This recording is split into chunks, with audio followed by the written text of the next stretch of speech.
हम अंडरस्टाफ्ड हैं, लेकिन प्लीज हमारी वजह से अपनी हनीमून ट्रिप कट शॉर्ट मत बहुत मुश्किल हो रहा है, एटलीस्ट रुको तुम, क्योंकि जाना तो मुझे पड़ेगा। मैं आप लोगों को अच्छे से स्वागत नहीं कर पाई थी, उसके लिए आई एम वेरी सॉरी। इस ट्रिप को मेमोरेबल बनाने की आज मैं पूरी कोशिश करूंगी। प्लीज मुझे, आई प्रॉमिस अब कोई गलती नहीं होगी। चलिए हम तो मिलिए, आप रिसेंटली मुलाकात करवा देती हूँ। आज का मौसम बहुत अच्छा है, नवरात्रि है तो जगह गाड़ी में कॉफी, पानी, स्नैक्स, हर चीज का इंतजाम किया गया है। इसी के लिए एक पार्टीशन भी है।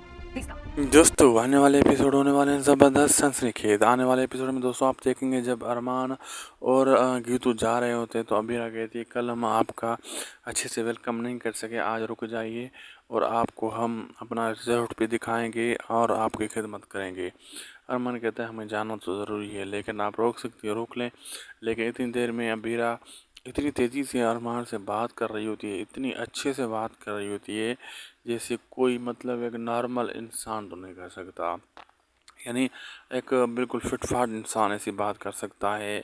और अरमान और गीतू और दादिसा और मायरा उनकी ये बातें देखकर हैरान हो जाते हैं और वो कहती है कि आप हमारी वजह से अपना ट्रिप हनीमून ख़राब मत करें।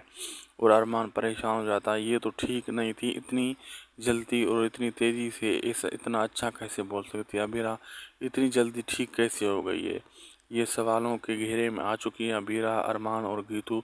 अब आगे देखना मज़ेदार होगा क्या क्या होने वाला है।